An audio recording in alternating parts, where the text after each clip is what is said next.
Um, Also, when I was a kid, I was raised on stories of, well, folk tales and about witches. So when my parents took me to meet my great-grandmother, I knew what I was seeing. It was a witch. Now, my great-grandmother had diabetes back in the mid-50s. I don't know, did they have insulin then? Well, if they did, it was too late for her. And she lost one arm, she lost one leg, and one eye. And I was a carefully raised little child. I'd never seen anything like this, and I was terrified.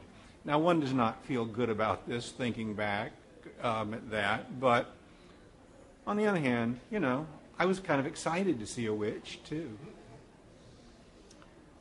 Witch. We drove into the country, way down a red dirt track, then stumbled up a path and bushwhacked to a shack. She only had one arm, she only had one leg, she only had one eye, a bright red Easter egg. Come here and hug your granny, the old witch squawked at me. Go on, my mother whispered, and shoved me with her knee. Did she have an understanding to give me to the witch? I heard her from Stiltskin. My face began to twitch. Come to your loving granny, the old witch shrilly said. Again my mother shoved me, and this time smacked my head. I inched away from Mom and Dad. I swore I'd always hate 'em. The witch smelled of used grease, mildew, and mentholatum. I struggled hard. I fought her. I couldn't break her grip. Who'd think it'd be so easy to make a wheelchair tip? This didn't actually happen. You don't have to be upset. Though it would have been cool if it had happened.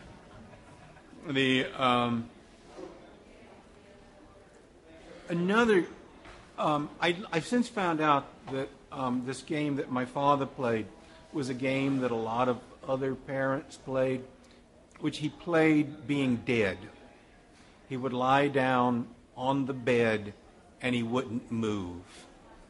And at first you thought, oh, he's asleep. And so you'd tickle him and he wouldn't move. And then you'd get a little more aggressive. And if you think about it, there's no way that this game can end well. Because either he's going to win and convince you he's dead, or you're going to do something so awful that will make him move and prove that he's alive. There's no way this can end well. I've since found out that apparently other fathers do this or have done this with their kids. So the poem is called Playing Dead. Our father liked to play a game. He played that he was dead. He took his thick black glasses off and stretched out on the bed. He wouldn't twitch and didn't snore or move in any way. He didn't even seem to breathe. We asked, "Are you okay?" We tickled fingers up and down his huge, pink, stinky feet. He didn't move. He lay as still as last year's parakeet. We pushed our fingers up his nose and wiggled them inside. Next, we peeled his eyelids back. "Are you okay?" we cried. I really thought he might be dead and not just playing possum, because his eyeballs didn't twitch when I slid my tongue across him. "He's dead," we sobbed, but to be sure, I jabbed him in the jewels. He rose like Jesus from the dead, though I don't think Jesus drools.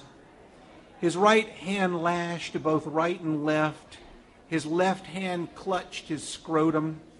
And the words he yelled, I know damn well, I'm way too young to quote 'em. And here's Barry's drawing of Dad being punched in the jewels.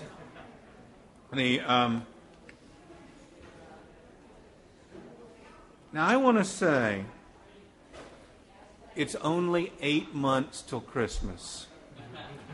And this is the perfect gift for any boy between the ages of 12 and 120. Or troublesome nephews that are a little disturbed, and you want to push them just far enough that they can be hospitalized. Did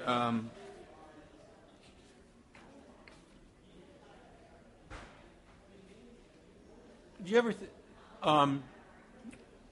ever see dogs and think they were playing leapfrog? Rover. Rover is such a clumsy dog. We love to laugh at Rover. He topples in the toilet bowl and somersaults in clover. He's crazy to play leapfrog now, and the neighbor's dog loves Rover, but Rover's always getting stuck before he's halfway over.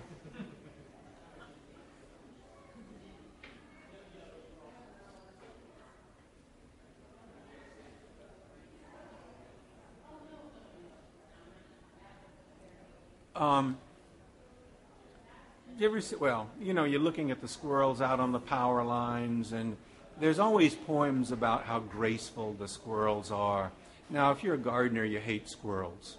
I mean, they're just, the famous line is rodents with bushy tails, rats with bushy tails. I like to think of them as rodents with good PR. Look at them close. They're rats, right? The circus in the trees. I love to watch the gray squirrels leap from limb to leafy limb, tumbling like furry acrobats, and every tree their gym. The oak limbs are their trampoline, and their trapeze the pines. They stroll like tightrope walkers up the looping power lines, and sometimes they gnaw through a line, exploding as it arcs, and lighting up the evening sky, cascading down as sparks. And there's Barrett's drawing of the squirrel being electrocuted.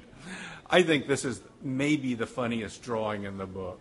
Well, except for the one with the tooth fairy getting her head squeezed. But I'm not going to show you that. You have to buy the book to see the tooth fairy getting her head squeezed.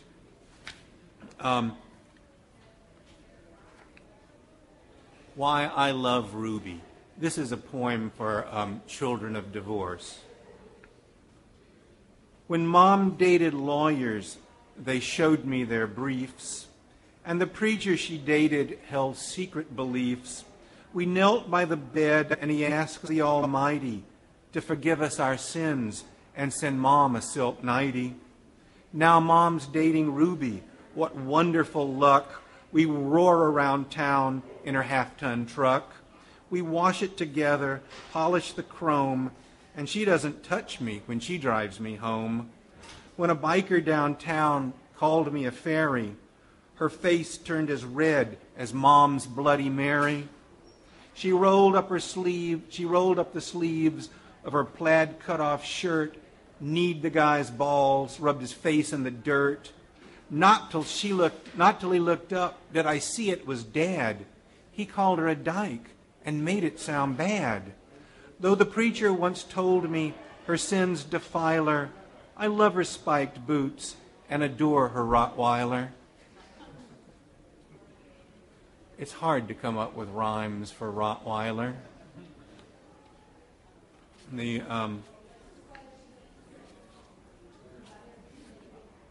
Did you think about being dead when you were a kid? Or I assume it wasn't just me. Now, when did you first... Now, there's a lot of you folks I don't know. Way back, did you when first realize you were going to die? Not now. I mean, this isn't... I'm not breaking any news to you, am I? I don't know. Probably my great-grandma died. I was probably like 4 or 5. That early? Yeah. I guess that does seem early, doesn't it? What do we... when I had pet turtle and the turtle died. I think it ran away, actually, but my mom You're I think you're still in denial. But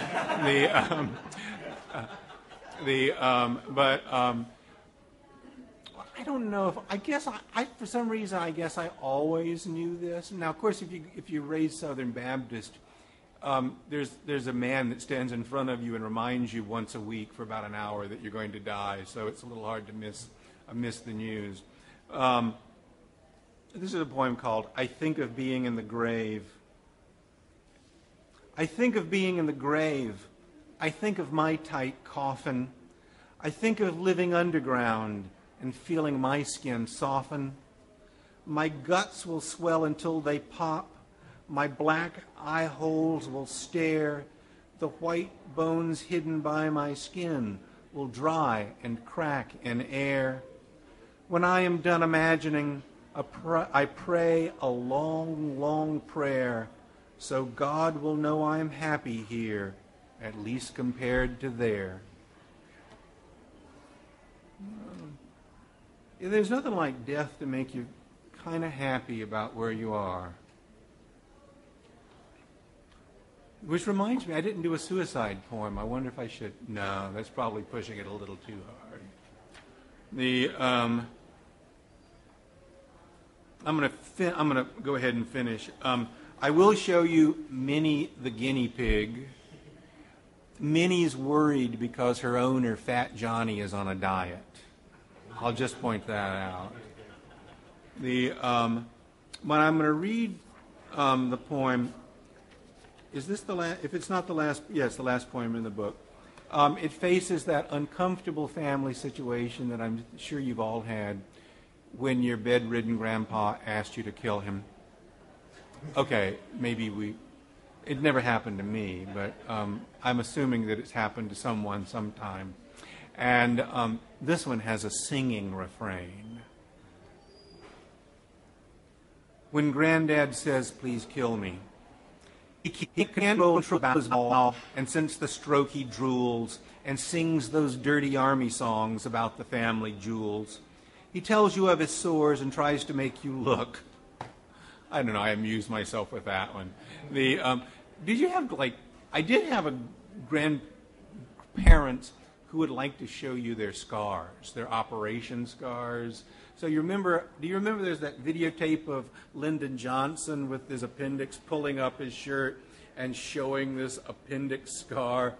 And everybody was so appalled, and I was thinking, I thought all old people did that, so I wasn't surprised. He tells you of his sores and tries to make you look. He tells you all his friends are dead, and he resents their luck.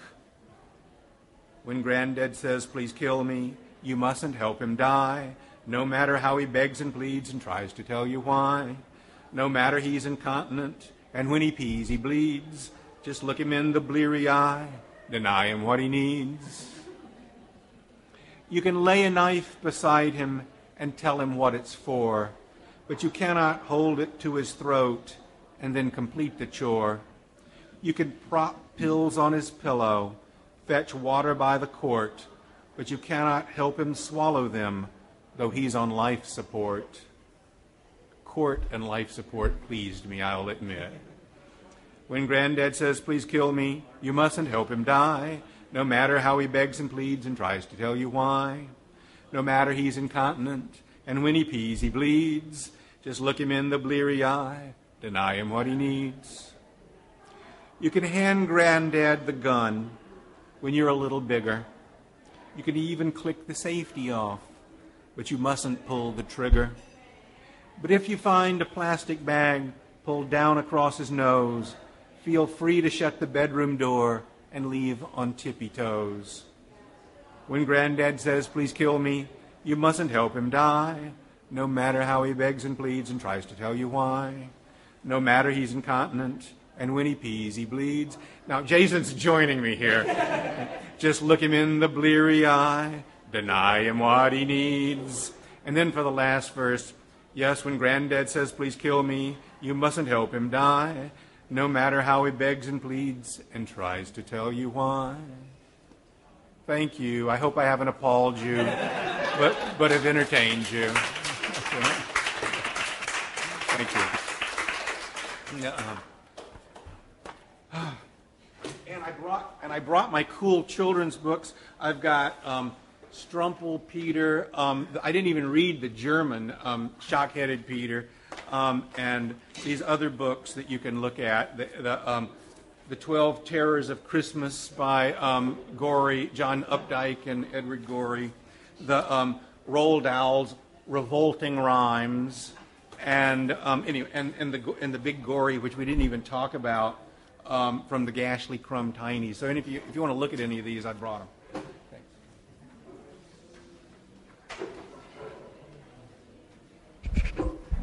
Thanks, Andrew.